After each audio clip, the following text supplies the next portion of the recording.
മാറ്റമില്ലാത്ത വചനങ്ങൾ ചില വ്യക്തികൾക്ക് ഒരു അനുഗ്രഹത്തിന് കാരണമായി, വിടുതലിന് കാരണമായി തീരുന്നതിനായി വളരെ പ്രാർത്ഥനയോടെ നമുക്ക് ദിവസനായിരിക്കാം. ഈ ദേശത്ത് ആവശ്യമായ ദൈവീയ ആലോചന ഇന്ന് രാത്രിയിൽ കർത്താവിന്റെ ദാസൻ മുഖാന്തരമായി ദൈവം നമ്മെ കേൾപ്പിക്കുമാറാകട്ടെ. ഈ ദേശത്ത് ഒരു വലിയ ആത്മീയ വെളിച്ചം ഉണ്ടാകേണ്ടതിനായി ഇന്ന് രാത്രിയിൽ കർത്താവിനായി സഹായിക്കട്ടെ. നശിച്ചുകൊണ്ടിരിക്കുന്ന തലമുറകൾക്ക് ആവശ്യമായിരിക്കുന്ന ദൈവീയ ആലോചന ദാസൻ ഇന്ന് രാത്രിയിൽ ഇവിടെ സംസാരിക്കുന്നതിനായി കർത്താവിന്റെ ദാസനെ ബലപ്പെടുത്തട്ടെ. അതിനായി ദൈവനെ സൃഷ്ടിക്ക് വേണ്ടി കർത്താവിന്റെ ദാസനെ ഞാൻ മുൻപോട്ട് ക്ഷണിക്കും. ദേശവാസികളായ ഈ മീറ്റിങ്ങിനെ വളരെ സ്നേഹിക്കും ആദരിക്കുകയും കടന്നു വരികയും ഒക്കെ ചെയ്ത പ്രിയപ്പെട്ടവർ, നിങ്ങൾക്കെല്ലാവർക്കും യേശുക്രിസ്തുവിൻ്റെ നാമത്തിൽ സ്നേഹവന്ദനങ്ങൾ പ്രാരംഭത്തിൽ അറിയിക്കുന്നു.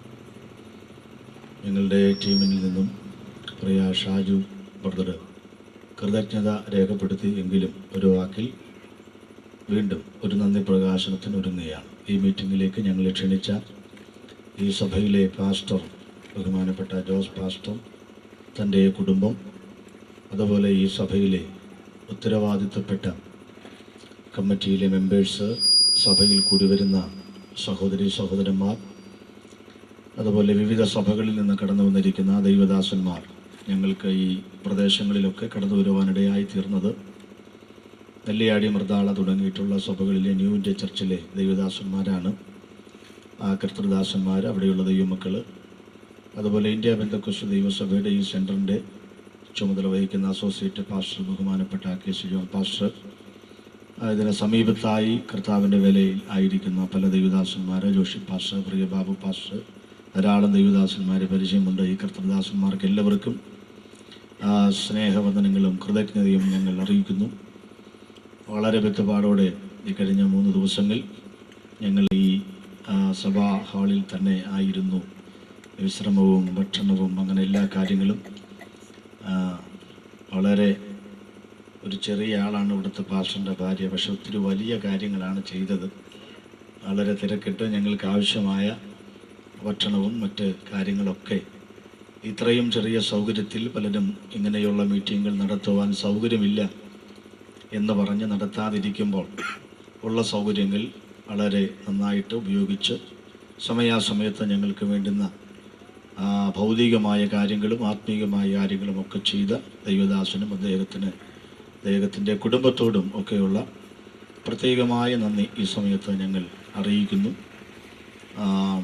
നിങ്ങളെല്ലാവരെയും സർവശക്തനായ ദൈവം അനുഗ്രഹിക്കട്ടെ എന്ന് ഞങ്ങൾ ആത്മാർത്ഥമായിട്ട് പ്രാർത്ഥിക്കുന്നു. അതുപോലെ ആലയത്തിന് വെളിയിലുമായിട്ടും സഭയിലെ പ്രിയപ്പെട്ടവരുടെയൊക്കെ ഭവനങ്ങളിൽ ഞങ്ങളെ ഭക്ഷണത്തിനായിട്ട് ക്ഷണിക്കുകയുണ്ടായി. അതിൻ്റെയൊക്കെ പിന്നിൽ കഷ്ടപ്പെട്ടിട്ടുള്ള വിശ്വാസ ഭവനങ്ങൾ, അവരെയും ദൈവം അനുഗ്രഹിക്കട്ടെ എന്ന് ഞങ്ങൾ പ്രാർത്ഥിക്കുന്നു. ഷായിച്ചാൻ പറഞ്ഞ പോലെ ഞങ്ങൾ ഇവിടുന്ന് പല സ്ഥലങ്ങളിലേക്കായിട്ട്, ചിക്കമംഗളൂരിലേക്കും പിന്നീട് നാട്ടിൽ ചെന്നാലും പല സ്ഥലങ്ങളിലേക്കൊക്കെ ആയിട്ട് ശുശ്രൂഷകൾക്കായിട്ട് ഞങ്ങൾ തിരിഞ്ഞും പിരിഞ്ഞും ഒക്കെ പോകും. എല്ലായിടത്തും പറയുന്ന പോലെ എല്ലാ ദിവസവും നിങ്ങളെ ഓർത്ത് പ്രാർത്ഥിക്കാമെന്നൊന്നും വീമ്പ് പറയാൻ ഞങ്ങൾ തയ്യാറല്ല.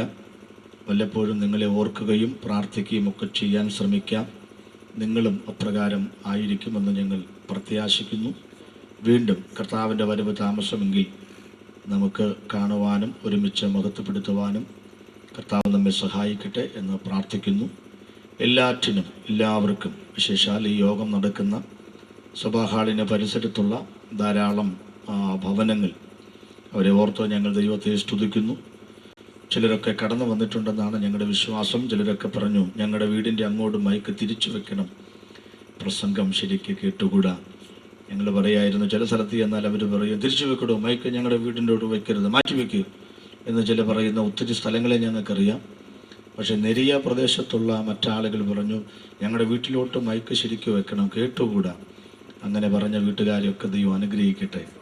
കർത്താവിന് സ്തോത്രം. നിങ്ങൾ സുവിശേഷത്തെ ആദരിക്കുന്നു, സ്നേഹിക്കുന്നു, ഞങ്ങളെയൊക്കെ മാനിക്കുന്നു. നിങ്ങളെ ദൈവം ധാരാളമായിട്ട് അനുഗ്രഹിക്കട്ടെ. വീട്ടിനകത്തിരുന്ന് കേട്ടവരൊക്കെ അടുത്ത പ്രാവശ്യം വരുമ്പോഴേക്ക് ഈ ഗ്രൗണ്ടിലേക്ക് വന്ന് കേൾക്കാനായിട്ട് ദൈവം കൃപ ചെയ്യട്ടെ എന്ന് ഞങ്ങൾ പ്രാർത്ഥിക്കുന്നു. ഇന്ന് രാത്രിയിൽ തുടർന്ന് ദൈവത്തിൻ്റെ വചനത്തിലേക്ക് നമ്മൾ കടക്കുകയാണ്. മർക്കോസിൻ്റെ സുവിശേഷം നിങ്ങൾക്ക് മനസ്സിലായ ഉപദേശിക്കുക, മർക്കോസിൻ്റെ സുവിശേഷമേ ഉള്ളൂ, 5-ാം അധ്യായം. ഇനി മേലാൽ ഞാനിവിടെ വന്നാൽ മർക്കോസിൻ്റെ സുവിശേഷം 5-ാം അധ്യായത്തിൽ നിന്ന് ഇനി പ്രസംഗിക്കത്തില്ല, ഉറപ്പ് തരുന്നു. അതുകൊണ്ട് 5-ാം അധ്യായത്തിൽ നിന്ന് ഇന്നും കൂടെ പ്രസംഗിച്ച് അവസാനിപ്പിക്കാം. അതിൻ്റെ 9-ാമത്തെ വാക്യമാണ് വായിക്കേണ്ടത്. അതിനു മുൻപ് ആ വാക്യമൊക്കെ എടുക്കുമ്പോഴേക്കൊരു കാര്യം പറയാം. ഇവിടെ പ്രൈസ് മെലഡീസ് പുറത്തിറക്കിയ ഒരു CD, അതിനെക്കുറിച്ച് 3 ദിവസങ്ങളായിട്ട് ഇവിടെ ഞങ്ങൾ പറഞ്ഞുകൊണ്ടിരിക്കുന്നു. ഈ CD നിങ്ങൾക്ക് തന്ന് എങ്ങനെയെങ്കിലുമൊക്കെ നിങ്ങൾക്ക് അത് നിങ്ങളെക്കൊണ്ട് മേടിപ്പിച്ച് ആ കാശം കൊണ്ട് പോയി കേരളത്തിൽ അരി മേടിച്ച് കഞ്ഞു കുടിക്കേണ്ട ഗതികേടൊന്നും വാസ്തവത്തിൽ പ്രൈസ് മെലഡീസിനില്ല. പക്ഷേ ഒരു കാര്യം നിങ്ങൾ മനസ്സിലാക്കണം, ഇതൊക്കെ ഇങ്ങനെ ആവർത്തിച്ച് പറയുന്നത് പ്രസംഗങ്ങൾ ഞാനൊരു പ്രസംഗത്തിൻ്റെ കാസറ്റ് പോലും ഇറക്കിയിട്ടില്ല. ഒരെണ്ണമേ ഇറക്കിയിട്ടുള്ളൂ. ഇതാ ലോകത്തിൻ്റെ പാപം ചുമക്കുന്ന ദൈവത്തിൻ്റെ കുഞ്ഞാട്. അത് പിന്നെ പ്രസംഗിക്കാൻ പറ്റുന്നില്ല. കാരണം എവിടെ ചെല്ലുമ്പോൾ ആളുകൾ പറയും, ഇന്ന പ്രസംഗം പ്രസംഗിച്ച പാസ്റ്ററല്ലേ, അതുകൊണ്ട് അത് കെട്ടിപ്പൂട്ടി അടക്കി വെച്ചു. പിന്നെ അത് പ്രസംഗിക്കാൻ പറ്റുന്നില്ല. ഒത്തിരി നാളുകളായി അത് പ്രസംഗിച്ചിട്ട്. പക്ഷെ പാട്ട് അങ്ങനല്ല. ഒരു പ്രാവശ്യം നിങ്ങൾ പ്രസംഗം കേട്ടാൽ പിന്നെ രണ്ടാമത് നിങ്ങൾ കേൾക്കുകയില്ല. പിന്നെ കേൾക്കുന്നവരൊക്കെ പാസ്റ്റർമാരായിരിക്കും, കാരണം അവനകന്ന് വല്ലതും പഠിക്കാൻ വേണ്ടിയിട്ടും ഒക്കെ. പക്ഷെ പാട്ടങ്ങനല്ല. ഒരു CD കൈ കിട്ടിയാൽ മരണം വരെയും നിങ്ങൾക്കത് ആവർത്തിച്ച് കേൾക്കാനായിട്ട് സാധിക്കും. അതുകൊണ്ട് നിങ്ങളത് വാങ്ങണം. രണ്ടാമത്തെ കാര്യം, ഷാജു പാസ്റ്ററെ കുറിച്ച് നിങ്ങൾക്ക് കൂടുതൽ അറിഞ്ഞുകൂടാ എന്നെനിക്കറിയാം. അദ്ദേഹത്തെ നിങ്ങൾ കണ്ടല്ലോ, കാണാൻ ഭാഗത്തിന് ആളുണ്ട്, എന്നാൽ നന്നായിട്ട് കാണാം. അദ്ദേഹം അങ്ങനെ കീബോർഡൊക്കെ വായിക്കുന്നെങ്കിലും കേരളത്തിൻ്റെ സാംസ്കാരിക തിലകക്കുറിയായ തൃശ്ശൂരിൽ 100 പേര് കൂടുന്ന വളരെ അനുഗ്രഹീതമായൊരു സഭയുടെ പാസ്റ്ററാണ് അദ്ദേഹം. വളരെ അനുഗ്രഹിക്കപ്പെട്ട ഒരു ആരാധനയും കൂട്ടായ്മകളൊക്കെ നടക്കുന്നുണ്ട്. അദ്ദേഹത്തിന് ഒത്തിരി ചാരിറ്റബിൾ വർക്കുകളുണ്ട്. അതൊന്നും ആരോടും പറയാറില്ല, അദ്ദേഹമായിട്ട് പറയാറില്ല. പക്ഷെ ഞാനൊക്കെ മനസ്സിലാക്കാറുണ്ട്. ആരോടും ഒന്നും ചോദിക്കാതെ കഴിയുന്ന പല കാര്യങ്ങളും നല്ല കാര്യങ്ങൾക്ക് വേണ്ടി ചെലവിടാറുണ്ട്. ഞാൻ വിചാരിക്കുന്നു ഇങ്ങനെയുള്ള CDകളൊക്കെ കൊടുത്താൽ അതിൽ നിന്നൊക്കെ എന്തെങ്കിലും കിട്ടുമെങ്കിലായി. കിട്ടിയാൽ തന്നെ അതൊക്കെ അങ്ങനെയുള്ള കാര്യങ്ങൾക്ക് വേണ്ടിയിട്ടായിരിക്കും ചെലവിടുക. അതുകൊണ്ട് നിങ്ങളാൽ കഴിയുന്നത് പോലെ അതിൽ സഹകരിക്കണം എന്ന് പ്രത്യേകിച്ച് ഓർപ്പിക്കുന്നു. അതിലൊക്കെ ഉപരിയായി മറ്റൊരു കാര്യം, ഇന്ന് പകൽ ഞങ്ങൾ പാട്ട് പഠിപ്പിച്ചതുപോലെ ഈ പാട്ടൊക്കെ കേൾക്കുമ്പം ഞങ്ങളെ ഓർക്കാനും പ്രാർത്ഥിക്കാനുമുള്ള ഒരു അനുഗ്രഹീതമായ അവസരമാണ്. നിങ്ങൾ ആരെങ്കിലും CD ഇറക്കിയിട്ടുണ്ടെങ്കിൽ പറയണം, ഞങ്ങളും ഒരെണ്ണം മേടിച്ചുകൊണ്ടേ പോകത്തുള്ളൂ. അത് ഇല്ലെങ്കിൽ ഞങ്ങളുടെ CD നിങ്ങൾ മേടിച്ചുകൊണ്ട് പോകണം. നാളെ കഴിഞ്ഞ് ആവശ്യമുള്ള 100 രൂപ പോക്കറ്റിലുള്ളവർ കൈവക്കാൻ പറയുന്നില്ല. നാളെ നേരം വെളുത്ത് ആവശ്യമുള്ളത് കൊണ്ട് മേടിക്കണ്ട. നാളെ രാവിലെയും ദൈവം കരുതുമെന്ന് വിശ്വാസമുള്ളവർക്ക് ഇന്ന് തന്നെ മേടിക്കാം. എന്നാലും പറയുകയാണ്, നാളെ രാവിലത്തേക്ക് അത്യാവശ്യമില്ലാത്ത, നാളെ കഴിഞ്ഞത്തേക്ക് ആവശ്യമുള്ള കാശ് വെറുതെ ഒരു ഷോക്ക് വേണ്ടി പേഴ്സിലിട്ടുകൊണ്ട് വന്നവരാരെങ്കിലും ഉണ്ടെങ്കിൽ ഇന്ന് രാത്രി യോഗം കഴിയുമ്പോൾ CD മേടിക്കാതെ പോകരുത്. വായ അടച്ചു പിടിക്കരുത്. കാർബൺ ഡയോക്സൈഡാണ് അകത്ത് കിടക്കുന്നത്. അത് പുറത്തോട്ട് വിട്. ഒരു സ്വോത്രം പറയും. ഓക്സിജൻ തിരിച്ചു പിടിച്ച് സ്വോത്രം പറയണം. ഇനി നാളെ മുതൽ ഈ ശല്യം ഇവിടെ ഉണ്ടാകത്തില്ല. പ്രൈസലോ. അപ്പോൾ CD എല്ലാം ഞങ്ങൾ വിറ്റുകൊണ്ടാണ് ഇന്ന് പോകത്തുള്ളൂ. സന്തോഷത്തോടെ ഒരു 10, എത്ര രൂപ അതിന്? നിസ്സാര കാശ്, 70 ഉള്ളൂന്നുള്ളല്ലേ? 70 ഉള്ളൂ. 80 കൊടുത്ത് മേടിച്ചാലും ഞങ്ങൾക്ക് ഒരു വിരോധവും ഇല്ല. നിങ്ങൾ അത് സുവിശേഷ വിലയ്ക്ക് വേണ്ടി കൊടുത്ത് അത് തീർച്ചയായിട്ടും നിങ്ങളത് മേടിക്കണം. സന്തോഷത്തോടൊരു സ്വത്രം പറഞ്ഞിട്ടൊന്ന് വിടും. അതുപോലെ സ്വോത്രക്കാഴ്ചയൊക്കെ ഇടാൻ നേരത്ത് ഞാനിവിടെ ചോദിച്ചു, എത്ര രൂപ സ്വോത്രക്കാഴ്ച കിട്ടും? അത് പറഞ്ഞൊന്നുമില്ല എന്നോട്. എന്നാലും ഞാൻ പറയുന്നത്, ഇവിടുത്തെ യോഗത്തിൻ്റെ ചെലവൊന്നും ഒക്കെ നമ്മളൊക്കെ ചെയ്യണം. നമ്മളിപ്പം ഒരു 500 രൂപ എടുത്ത് പുറത്തു പോയാൽ അതൊന്നും തിരിച്ചു കൊണ്ടുവരാറില്ല. ഒരു ചായ കുടിക്കാൻ 100 രൂപ എടുത്താൽ ഒരാൾക്ക് ചായ കുടിക്കാനുള്ള കാശേ ഉള്ളൂ. നിങ്ങൾ ഈ പോസ്റ്റ്മോർട്ടം ചെയ്ത് വരുന്ന പോലെ 10ൻ്റെ നോട്ടും ഒന്നും ഇതിനകത്തിട്ട് അങ്ങനെ ശീലിക്കരുത്. ദൈവത്തിന് വേണ്ടി നല്ല പടപടാ മിന്നുന്ന നോട്ട് തന്നെ കൊടുക്കണം. 100ൻ്റെ വീഴണം, 1000ൻ്റെ വീഴണം. ഇതൊന്നും ഞങ്ങൾക്ക് വേണ്ടി, ഞങ്ങൾ സർക്കസുകാരെ പിച്ച കാശിന് വേണ്ടി പിരിക്കുന്നതിൽ പറയുന്നില്ല. കൊടുത്താൽ നീ അനുഗ്രഹിക്കപ്പെടുമെന്ന് 50 രൂപ പത്രത്തിൽ ഞങ്ങൾ എഴുതി തരാം. കൊടുത്താൽ അനുഗ്രഹിക്കപ്പെടും. ഇതായിരിക്കുന്ന തമ്പിയണ്ണനൊക്കെ നോക്ക്. ദൈവത്തിന് സ്തോത്രം. അതുപോലെ ഒത്തിരി ആളുകൾ ഇവിടെ ഉണ്ട്. കൊടുത്ത് അനുഗ്രഹിക്കപ്പെട്ടവരൊക്കെ ഒരു സ്തോത്രം പറഞ്ഞാട്ട്. അതുകൊണ്ട് ഇനി ഒന്നുകൂടെ സ്വോത്രക്കാഴ്ച എടുക്കുന്നൊന്നും വിചാരിക്കേണ്ട. അതിനൊന്നും ഞങ്ങൾ വരുന്നില്ല. പക്ഷേ നിങ്ങളുടെ ഉള്ളിൽ ദൈവത്തിൻ്റെ പരിശുദ്ധാത്മാവ് പ്രവർത്തിച്ചാൽ 50 ആണേലും 100 ആണേലും ജോസ് പാസ്റ്ററിന്റെ കയ്യിൽ കൊടുത്തിട്ടേ പോകാവൂ. അതിനും കൂടി ഒരു സ്വോത്രം പറ. വാക്യം വായിച്ചട്ടെ. ഇനി എന്തെങ്കിലും പറയാനുണ്ടോ? ഒന്നുമില്ല. വായിക്കുന്നുണ്ട്. മർക്കോസിന്റെ സുവിശേഷം 5-ാം അധ്യായം 9-ാമത്തെ വാക്യം. മതി. നിന്റെ പേര് എന്ത്? നമ്മുടെ കണ്ണുകളെ അടയ്ക്കാം, സ്തോത്രം ചെയ്യാം. നമുക്കൊക്കെ ഒരു പേരുണ്ട്. പക്ഷേ സ്വർഗം നമുക്കൊരു പുതിയ പേരിട്ടു. ആ പേരിനാൽ അറിയപ്പെടുന്ന ദൈവമക്കൾ കരമടിച്ച് ദൈവത്തിന് സ്തോത്രം ചെയ്താട്ടെ. Praise the lord, praise the Lord.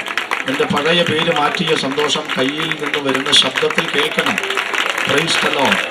പാപി, അന്യൻ, ദൈവഗൃഹത്തോട് അകന്നു നിന്നവൻ, ഇസ്രായേൽ പൗരതയോട് ബന്ധമില്ലാത്തവൻ, വാഗ്ദത്ത നിയമങ്ങൾക്ക് അന്യനായവൻ, പരദേശിയായവൻ, ആ പേരൊക്കെ മാറി ഇന്ന് രാത്രി ഈ തുറസായ സ്ഥലത്ത് മീറ്റർ 50 രൂപയുടെ ഷർട്ടിട്ടാണ് ഇരിക്കുന്നതെങ്കിലും നിത്യതയുടെ നിർണയമുള്ള ദൈവമക്കൾ ഇതിനകത്തുണ്ടെങ്കിൽ അവർ മാത്രം ദൈവത്തെ സ്തുതിക്കട്ടെ. ഞാനെന്ന് അന്യനല്ല, പരദേശിയല്ല, ഞാൻ ദൈവത്തിന്റെ മകനാണ്, ദൈവത്തിന്റെ മകളാണ്. ഇന്ന് രാത്രിയിൽ നമ്മുടെ പേര് മാറ്റുവാൻ കഴിയുന്ന, മേൽവിലാസം മാറ്റുവാൻ കഴിയുന്ന ഒരു ദൈവം നമ്മുടെ യോഗത്തിന്റെ മധ്യത്തിലുണ്ട്. ഹല്ലേലൂയ. പരിശുദ്ധനായ ഞങ്ങളുടെ സ്വർഗീയ പിതാവേ, വചനത്തിനായി നന്ദി പറയുന്നു. കഴിഞ്ഞ 2 രാത്രികൾ ഞങ്ങളെ അനുഗ്രഹിച്ച ദൈവം ഇന്ന് രാത്രിയിലും ഞങ്ങളെ അനുഗ്രഹിക്കണം. പ്രാർത്ഥന കേട്ടതിനായിട്ട് നന്ദി, യേശു ക്രിസ്തുവിന്റെ നിസ്തുല്യമായ നാമത്തിൽ തന്നെ. കഴിഞ്ഞ 2 രാത്രികളായി നാം ചിന്തിച്ചുകൊണ്ടിരിക്കുന്നത് മർക്കോസിന്റെ സുവിശേഷം 5-ാം അധ്യായത്തിൽ നിന്ന് 3 ചോദ്യങ്ങളാണ്. ആ 3 സംഭവങ്ങളെ അതിനകത്തുള്ളൂ. അതാണ് ഇനി വരുമ്പോൾ അതിന് പ്രസംഗിക്കത്തില്ലത്. ഒന്നാമത്തെ ചോദ്യം, അവസാനത്തെ ചോദ്യം നമ്മൾ ആദ്യം ചിന്തിച്ചു. നിങ്ങളുടെ ഈ ആരവാരവും കരച്ചിലും എന്തിന്? ആശ്രയിപ്പാൻ കൊള്ളാകുന്ന ദൈവമാണ് കർത്താവായ യേശു ക്രിസ്തു. ഇന്നലെ രാത്രിയിൽ ചിന്തിച്ചത്, എൻ്റെ വസ്ത്രം തൊട്ടത് ആര്? സൗഖ്യദായകനാണ് കർത്താവായ യേശു ക്രിസ്തു. ഇന്ന് രാത്രി ചിന്തിക്കുന്നത്, നിന്റെ പേര് എന്ത്? നിന്റെ അഡ്രസ്, നിന്റെ മേൽവിലാസം പൊളിച്ചെഴുതുവാൻ കഴിയുന്നവനാണ് കർത്താവായ യേശു ക്രിസ്തു. Price the Lord. എനിക്ക് ഇതിനകത്ത് ഒത്തിരി കാര്യങ്ങൾ പറയാനുണ്ട്. എല്ലാം കൂടെ കാച്ചിക്കുറുക്കി നമുക്ക് പറയുന്ന സമയത്തും ആഗ്രഹിച്ച സമയത്തൊക്കെ നിർത്തേണ്ടത് ആവശ്യമാണ്. അവസാന ദിവസമായതുകൊണ്ട് 9:45 നിർത്തുള്ളൂ നിങ്ങൾ ചിന്തിക്കേണ്ട. മാക്സിമം പതിവ് പോലെയുള്ള സമയത്ത് തന്നെ നിർത്തും. ദീർഘമായ സമയങ്ങൾ, വരികൾ, വാചകങ്ങൾ ഈ സംഭവത്തിന് വേണ്ടി രേഖപ്പെടുത്തിയിട്ടുണ്ട്. ഈ വ്യക്തിയെ സംബന്ധിച്ച് പഠിക്കുന്നതിന് മുൻപ് 4 കാര്യങ്ങൾ ഞാൻ ഈ വേദഭാഗം ഇങ്ങനെ ചിന്തിക്കുകയും ധ്യാനിക്കുകയും പഠിക്കുകയൊക്കെ ചെയ്തപ്പോൾ, സമൂലമായ പരിവർത്തനത്തിന്, സമഗ്രമായൊരു മാറ്റത്തിന്, പൂർണ്ണമായൊരു അഴിച്ചു പണിക്ക് 4 കാര്യങ്ങളാണ് അവൻ്റെ ജീവിതത്തിൽ ഉണ്ടായിരുന്നത്. ആ 4 കാര്യങ്ങൾ യേശു മാറ്റിയതോടുകൂടി അവൻ ദൈവത്താൽ മേൽവിലാസം മാറ്റപ്പെട്ടവനായി മാറി. ഇവിടെ നമ്മൾ ആദ്യം വായിക്കുന്ന 5-ാം അധ്യായത്തിൽ യേശു ഗദര ദേശത്തേക്ക്, ഗരസേന്യ ദേശത്തേക്ക് യേശു ചെല്ലുന്നൊരു ഭാഗമാണ്. അവിടെ കർത്താവ് തൻ്റെ ശിഷ്യന്മാരുമായി പടകിൽ ചെന്നിറങ്ങി. ചെന്ന ഉടനെ ഈ ഭൂതം ബാധിച്ച മനുഷ്യൻ ഓടി വന്നു യേശുവിനെ നമസ്കരിച്ചവനെ വെൽക്കം ചെയ്ത് ചില കാര്യങ്ങളൊക്കെ പറഞ്ഞു. മഹോന്നതനായ ദൈവത്തിൻ്റെ പുത്ര, എനിക്കും നിനക്കും തമ്മിൽ എന്ത്? സമയത്തിന് മുൻപേ നീ എന്നെ ദണ്ഡിപ്പിക്കുവാൻ വന്നിരിക്കുന്നു. ദണ്ഡിപ്പിക്കരുതേ എന്നവൻ അപേക്ഷിച്ചു. ഈ കാണുന്ന പന്നിക്കൂട്ടത്തിലേക്ക് എന്നെ പറഞ്ഞയക്കണം എന്നപേക്ഷിച്ചു. നാട്ടിൽ നിന്ന് അയച്ചു കളയാതിരിപ്പാൻ ഏറിയോന്നപേക്ഷിച്ചു. കർത്താവ് അവൻ്റെ പ്രാർത്ഥന കേട്ടു. ആരുടെ പ്രാർത്ഥന? പിശാചിൻ്റെ പ്രാർത്ഥന ആര് കേട്ടു? യേശു കേട്ടു. എങ്ങനെ അയച്ചു? പന്നിക്കൂട്ടങ്ങളെല്ലാം കൂടെ ചെന്ന് കടും തൂക്കത്തോടെ കടലിൽ ചാടി ചത്തു. നാട്ടുകാരിളകി വന്നു. അവർ യേശുവിനോട് പറഞ്ഞു, പ്ലീസ് അതിര് വിട്ടു പോകണം, ഇവിടെ അത്ഭുതങ്ങളൊക്കെ മതിയാക്കുക. പെട്ടെന്ന് യേശു മടങ്ങി ഇക്കരയ്ക്ക് പോകും.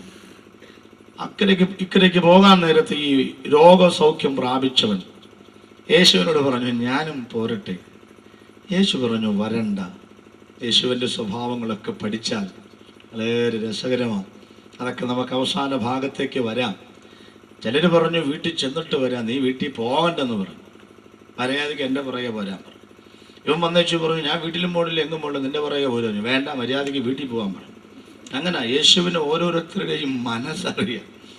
അതറിഞ്ഞ കർത്താവ് എന്താ അങ്ങനെ പറഞ്ഞെന്നൊക്കെ ചിന്തിക്കാൻ നമുക്ക്. ഏതായാലും അവനെ അവിടെ നിർത്തി കർത്താവ് അക്കരയ്ക്ക് യാത്ര ചെയ്തു. ഒരിക്കൽ കൂടെ അവൻ ഈ ഗദരദേശത്തൂടെ യാത്രയായതായി ബൈബിൾ പഠിപ്പിക്കുന്നുണ്ട്. അതൊക്കെ അവിടെ നിൽക്കട്ടെ.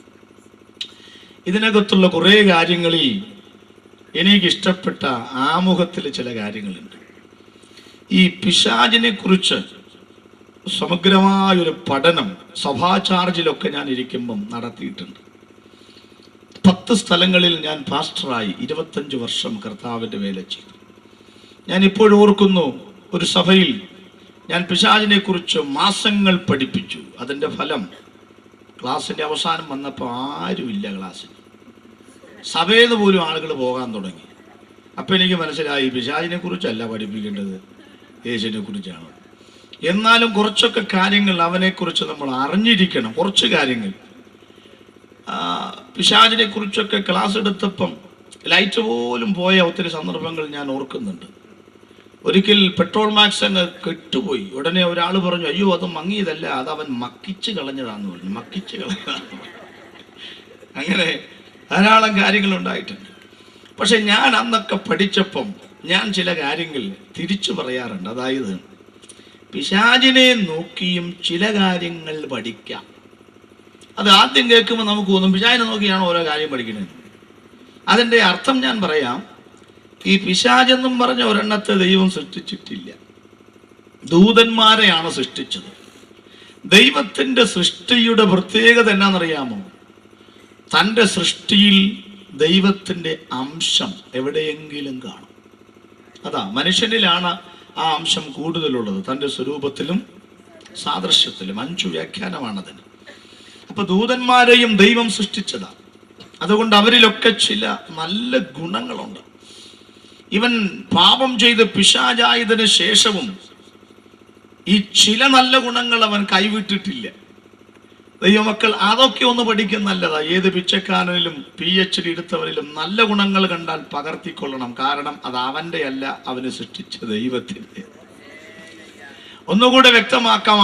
ആരിലും ഈ യേശുവിനെ കുറിച്ച് പുതിയ നിയമത്തിലെ ആളുകൾ പറഞ്ഞില്ലേ, നീ യെശയ്യാവെന്ന് പറയുന്നു, പ്രവാചകന്മാരിൽ ഒരുവനെന്ന് പറയുന്നു. ശരിയാ. യേശുവിന്റെ ചില സമയത്ത് ഓരോരോ സ്വഭാവങ്ങൾ കണ്ടാൽ, ആളില്ലാത്ത സ്ഥലത്തുള്ള പ്രസംഗം കണ്ടാൽ യെശയ്യാവാണെന്ന് തോന്നും. പ്രസംഗം കഴിഞ്ഞ് വെച്ചും കരയുന്ന കണ്ടാൽ യെരമ്യാവാണെന്ന് തോന്നും. ഏലിയാവിനെ പോലെ പെട്ടെന്ന് പോവുകയും പെട്ടെന്ന് വരികയും ചെയ്യുന്നത് കണ്ടാൽ ഏലിയാവാണെന്ന് തോന്നും. നിങ്ങൾ പോയി ആ കുറുക്കനോടെന്ന് പറയുന്നത് കണ്ടാൽ അവൻ സ്നാപക യോഹന്നാനാണെന്ന് തോന്നും. അതാ യേശുവിൽ നോക്കുമ്പോൾ ഉണ്ടല്ലോ, ചിലരുടെയൊക്കെ ഓരോ രീതികളും സ്വഭാവങ്ങളും യേശുവിൽ കാണും. അർത്ഥം ഇതാണ്, തിരിച്ചാണ് ചിന്തിക്കേണ്ടത്. യെശയ്യാവിൽ യേശു ഉണ്ടായിരുന്നു, ഏലിയാവിൽ യേശു ഉണ്ടായിരുന്നു, ഇവരിലൊക്കെ യേശു ഉണ്ടായിരുന്നു. അപ്പൊ നമ്മളിലൊക്കെ ആരുണ്ട്? ഈ ഇരിക്കുന്ന ഒരു 10, 200, 200, 300 പേര് ഇരുന്നോട്ടെ, സംഘാടകർക്ക് ഒരു സന്തോഷമായിക്കോട്ടെ. ഈ 300 പേരിലും യേശു ഉണ്ട് എന്ന് പറഞ്ഞ ഈ 300 പേരിലും എന്തെങ്കിലും ഗുണമുള്ള സ്വഭാവം ഉണ്ടെങ്കിൽ അതൊന്നും തറവാട്ടിൽ നിന്ന് കൊണ്ടുവന്നല്ല, അതൊക്കെ യേശുവിനെ വിശ്വസിച്ചപ്പം കിട്ടിയതാ. ഒരു സ്വത്രം പറ. അടുത്തത് പറയുമ്പോൾ 2 സ്വത്രം പറഞ്ഞോളാം. ഈ ഇരിക്കുന്ന 300 പേരിലും യേശുവിന്റെ സ്വഭാവമുണ്ട്. പക്ഷേ ഈ ഇരിക്കുന്ന ഒറ്റ ഒരുത്തന്റെ സ്വഭാവം യേശുവിലില്ല. സ്വത്രം പറഞ്ഞില്ല എന്ന് പറഞ്ഞാൽ ഞങ്ങൾ പ്രസംഗിക്കുന്ന യേശു ഫോട്ടോസ്റ്റാറ്റ് കോപ്പിയല്ല, അവൻ സിറാക്സ് കോപ്പിയല്ല, അവനൊപ്പം പറയാൻ ഒരാളില്ല, അവനെ പോലെ ആരാധ്യനായിട്ട് ആരുമില്ല. പിശാചിന്റെ ചില ഗുണങ്ങൾ നിങ്ങൾ നോക്കണം. ഇവിടെ ഞാൻ 3-4 ഗുണങ്ങൾ പറയാം. എന്റെ വേറെയും ഗുണങ്ങളുണ്ട് അവന്. അതൊന്നും അവന്റെ അല്ല, അവൻ ദൂതനായിരുന്നപ്പം കിട്ടിയതാ. ഒന്ന്, ഈ ഗദരദേശത്തേക്ക് യേശു വന്നപ്പം യേശുവിനെ വെൽക്കം ചെയ്യാൻ ആദ്യം വന്ന ആരാന്നറിയാം? ഇവനാ വന്നത്. അത് ഇന്നും ശരിയാ. എന്നറിയാം, ഈ പിശാച് ഓടി വന്നിട്ട് പറഞ്ഞ വാക്ക് ശ്രദ്ധിക്കണം. മഹോന്നതനായ അത്യുന്നതനായ ദൈവത്തിന്റെ പുത്ര.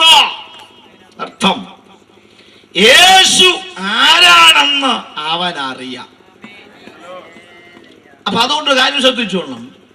ഈ സുവിശേഷകന്മാര് ദേശത്ത് വരുമ്പോഴും സുവിശേഷം ദേശത്ത് വരുമ്പോഴും അതിനെ വെൽക്കം ചെയ്യുന്നവർ, സ്വാഗതം ചെയ്യുന്നവർ ആരാന്നറിയാമോ? ദൈവം ആരാണെന്നറിയാവുന്നവൻ അതിനെ സ്വാഗതം ചെയ്യും. പിന്നെ വിവരവും ബോധവും പൊക്കണമില്ലാത്തവൻ ഇവിടെ കിടന്ന് എന്തെല്ലാം അലറി വിളിച്ചാലും അവൻ ഇതൊന്നും വലിയ പ്രശ്നമല്ല, ഒന്നും പ്രശ്നമല്ല. ആരെയും കുറ്റം പറഞ്ഞിട്ട് കാര്യമില്ല.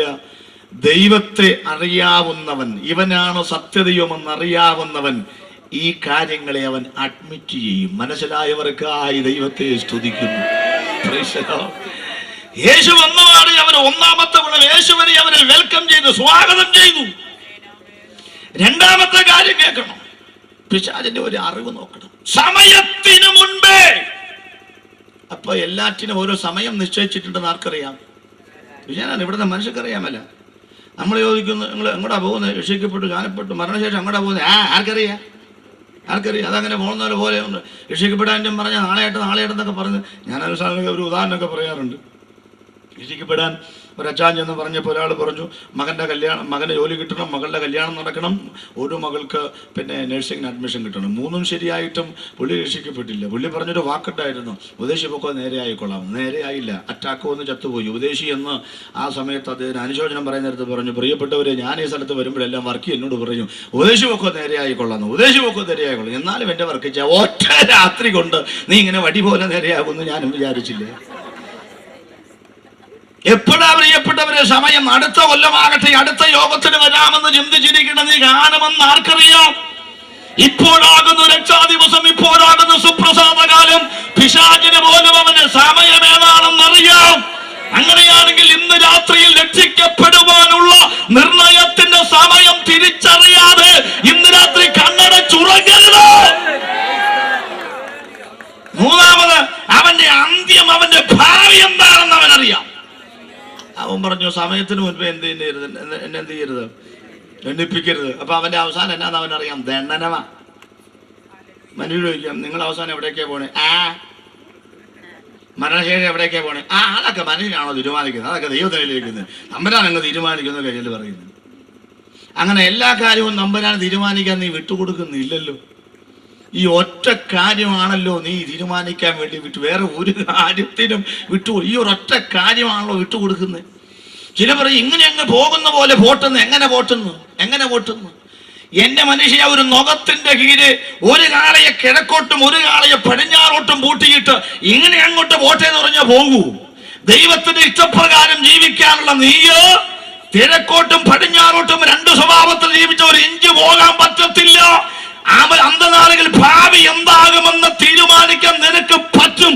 ഇതിനകത്തിരിക്കുന്ന ആളുകൾക്ക് നാളെയെ കുറിച്ചും നിർണയമുള്ളവർ, നാളെ ഞാൻ എവിടെ എത്തുമെന്ന് നിർണയിക്കപ്പെട്ടവർ ഉണ്ടോ എന്നറിയാൻ ഒരു നിമിഷം തരികയാണ്.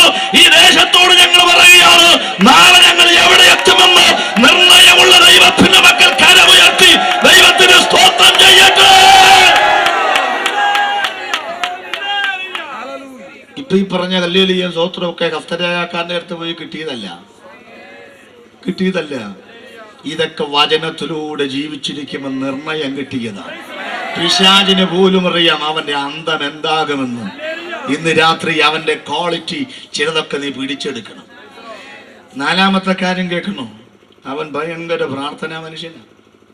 പക്ഷേ പ്രാർത്ഥിച്ചെങ്ങും കണ്ടിട്ടില്ല. പിശാച് പ്രാർത്ഥിച്ച ഒറ്റ സ്ഥലവും ഞാൻ കണ്ടിട്ടില്ല. ആകെ കണ്ടേക്കണമെന്ന് ഇതാ. അതെന്നാന്ന് പറയാം, പ്രാർത്ഥന കേൾക്കുന്ന സത്യദൈവത്തെ കണ്ടപ്പം അവൻ അറിയാതെ പ്രാർത്ഥിച്ചു പോയി.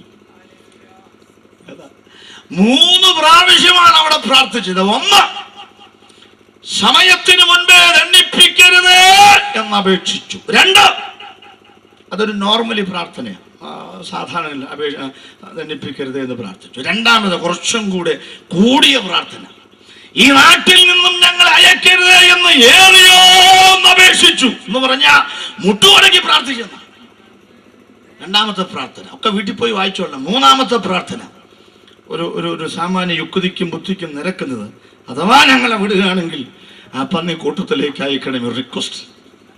അതും അപേക്ഷിച്ചെന്ന 3 ഭാഗവും നിങ്ങൾ വായിച്ചു നോക്കണം. 1ാമത്തെ അപേക്ഷ, 2ാമത്തെ അപേക്ഷ, 3ാമത്തെ അപേക്ഷ. കണ്ടോ? അപ്പോ ഈ പ്രാർത്ഥനയ്ക്ക് നിങ്ങൾ ശ്രദ്ധിച്ചോളും, പ്രാർത്ഥിക്കേണ്ടത് ആരോടാണെന്ന് പിശാചിന് പോലും അറിയാം.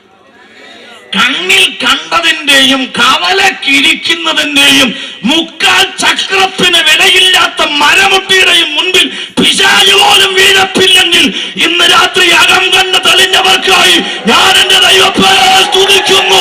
ഉടയവനോട് പ്രാർത്ഥിക്കുവാൻ നിന്റെ അകം കണ്ണ് ഇന്ന് രാത്രി തുറക്കപ്പെടട്ടെ.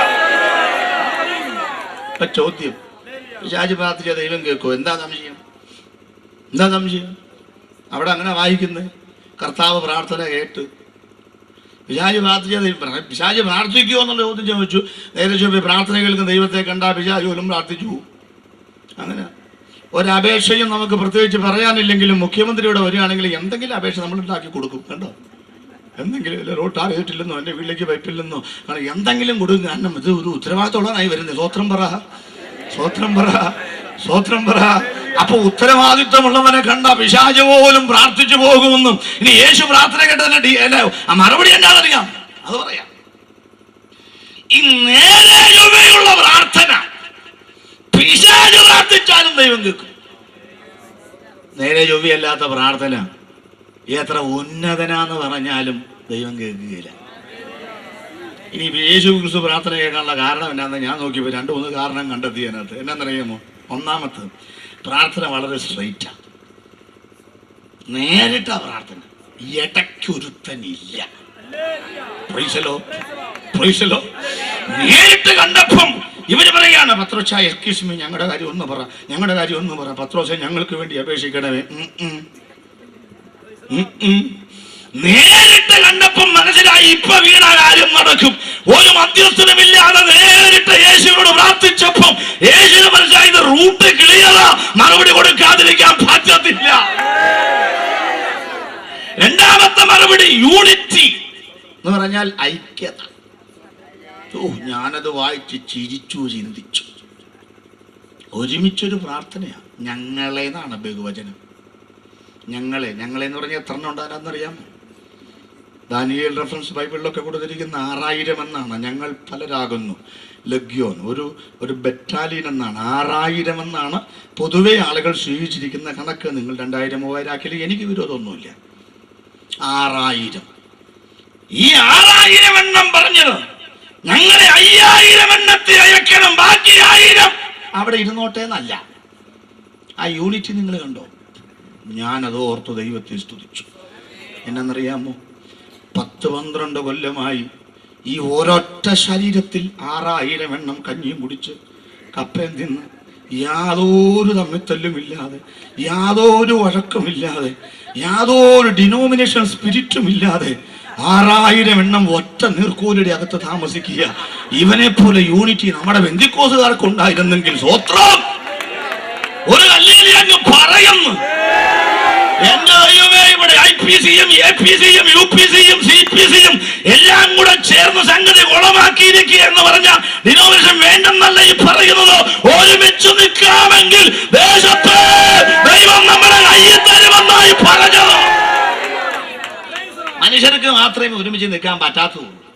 നിങ്ങൾ നോക്കിയിട്ടുണ്ടല്ലോ, ക്രിസ്ത്യാനികളുടെ യോഗത്തിന് വരാതിരിക്കുന്നത് ക്രിസ്ത്യാനികളായിരിക്കും. ഹിന്ദുക്കൾ വരെ വരും. പ്രൈസലോ. ഞാൻ യൂണിറ്റിയെ കുറിച്ച് പറയുമ്പം വചനത്തിൽ ദൈവം സൃഷ്ടിച്ച് സകല എണ്ണത്തിന് യൂണിറ്റി ഉണ്ട്. ദൈവം ഒരിക്കൽ പറഞ്ഞ, അതെ എന്റെ ജനത്തിന് തിന്നാൻ ഇറച്ചിയില്ല, നിങ്ങളിപ്പം പടിഞ്ഞാറോട്ട് പറക്കണ്ട. കാടപ്പക്ഷികളെല്ലാം കൂടെ സഡൻ ബ്രേക്ക് ഇട്ട് നിന്നു. ദൈവം പറഞ്ഞു നേരെ തിരിച്ചു. എങ്ങോട്ട് പോകണമെന്ന് ചോദിച്ചു. നേരെ എന്ന് പാളയമടിച്ചിരിക്കുന്ന എന്റെ ജനത്തിന്റെ കൂടാരത്തിന്റെ കുറ്റിയിൽ തലയിടിച്ചങ്ങോട്ട് വീണു. അവന്റെ ഈ തൊണ്ട വരെ ഇറച്ചി വരണ ഒരൊറ്റ പിന്മാറണോ?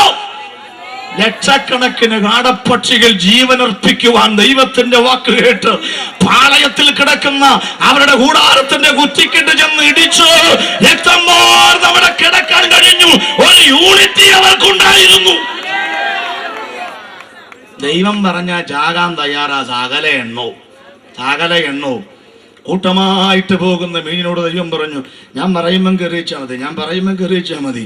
അങ്ങനെ നോക്കിയിരിക്കുമ്പോഴേക്കും പത്രോസിന്റെ വല വന്ന് വീണപ്പം പറഞ്ഞു, സകല എണ്ണവും കയറിക്കോ. പത്രോസിന്റെ കറിച്ചട്ടിയിലേക്കാണെന്ന് അറിയാമായിരുന്നിട്ടും ഒരെണ്ണം വിട്ടില്ല. ഞാനും കയറും എന്ന് പറഞ്ഞ് അവന്റെ വല അങ്ങോട്ട് കീറാറായി, അവന്റെ പടകം അങ്ങോട്ട് കീറാറായി, അവന്റെ പടകം അങ്ങോട്ട് മുങ്ങാറായി. ദൈവം പറഞ്ഞാലുണ്ടല്ലോ, ഒരു സൈതയ മീൻ പോലും അവിടെ നിൽക്കത്തില്ല. സകല എണ്ണവും അവന്റെ വലയ്ക്കകത്ത് കയറും. അതിനകത്തൊരു യൂണിറ്റി ഉണ്ടായിരുന്നു. അതിനേക്കാൾ ഒക്കെ എനിക്ക് ഇഷ്ടപ്പെട്ടു. ഒരിക്കൽ മത്സ്യം അവിടെ പോട്ടെ, ഈ ആടപ്പക്ഷിയും പോട്ടെ, മനുഷ്യന്റെ കയ്യിൽ ഇണങ്ങുകയില്ലാത്തൊരു സാധനമാണ് കുറുക്കൻ. ഒരിക്കൽ ദൈവം പറഞ്ഞു, അതെ നിങ്ങളെല്ലാം കൂടെ ആ ഗിദെയോന്റെ അടുത്തോട്ട് ചെല്ല്. എന്നാ കാര്യം? അവിടെ ഒരു യുദ്ധത്തിന് പോകണം, അതുകൊണ്ട് വയലൊക്കെ കൂടെ കത്തിച്ച് കളയണം. എന്നാൽ ഞങ്ങൾ തന്നെ വേണം, നിങ്ങളുടെ വാൽ എനിക്ക് വേണമെന്ന് പറഞ്ഞു. ദൈവം പറഞ്ഞു, വാലെങ്കിൽ വാല്, തലയെങ്കിൽ തല, ഞങ്ങൾ പോകാമെന്ന് പറഞ്ഞു. ഞങ്ങളെ കൊണ്ട് പറ്റുമോ? 2 കുറുക്കനെ പിടിച്ച് വാലോട് വാല് കെട്ടാൻ തൻ്റെ ഇടമുള്ള പോകുന്ന ഒരുത്തനെ എഴുന്നേറ്റ് നിൽക്കുക, പ്രാർത്ഥിച്ച് വിടാൻ പോവാ. ഇപ്പൊ തന്നെ പറ്റുമോ? നിങ്ങളെ വീട്ടിൽ വളർത്തുന്ന പട്ടിയുടെയും പൂച്ചയുടെയും കൂടെ വാല് കെട്ടാൻ പറ്റത്തില്ലല്ലോ, പിന്നാണ് 2 കുറുക്കൻ്റെ വാല്. ഈ പുള്ളിക്കാരൻ പിടിച്ചു വെച്ച് ഇവര് വന്നത് നിങ്ങൾ എന്ത് ചെയ്തു? ഭാവന കണ്ട് നോക്കണം. ഇന്ന് രാത്രി മുഖത്തോട് മുഖം നോക്കി സ്തോത്രം പറഞ്ഞേച്ചല്ല, നേരെ തിരിച്ചു നിന്ന് ഏൽപ്പിച്ചു കൊടുത്തെന്നവന്റെ വാൽ എന്തിനാണെന്നറിയാമോ? ആദ്യം ശബ്ദം മുടങ്ങുന്ന യഹോവയ്ക്കും ഗിദെയോനും വേണ്ടി ഓൻ എന്ന് പറയാൻ വാല് ഏൽപ്പിച്ചു കൊടുത്തോ കുറുക്കന്മാരെ ഓർത്ത് ഞാൻ ദൈവത്തെ തുതിക്കുന്നു. അതിന്റെ ഭാരത യൂണിറ്റി നിനക്കൊണ്ടായെങ്കിൽ ഈ ദേശം എന്താ പിടിച്ചെടുക്കാമായിരുന്നു. നേരെ ചൊവ്വെ വന്നപ്പം നമ്പരാന് പ്രാർത്ഥന കേൾക്കാതിരിക്കാൻ പറ്റിയില്ലെന്ന്. ഇനിയും ഉണ്ട് അവൻ്റെ ഇഷ്ടംപോലെ ഗുണങ്ങൾ. വേദപുസ്തകം ഇനിയും ഒത്തിരിമില്ല. ഒന്ന്, അവന് ഉറക്കമില്ല. ആർക്ക്? ആ ഗുണമൊക്കെ നമ്മൾ എടുക്കണം. നമുക്കതേ ഉള്ളൂ. ഞാൻ പറയാറുണ്ട്, മനുഷ്യന്റെ അസ്ഥി തിമിംഗലത്തിന്റെ അസ്ഥിയോടാ, മനുഷ്യന്റെ പാൽ കഴുതയുടെ പാലിനോടാ. അതുകൊണ്ടാണ് ദേഷ്യം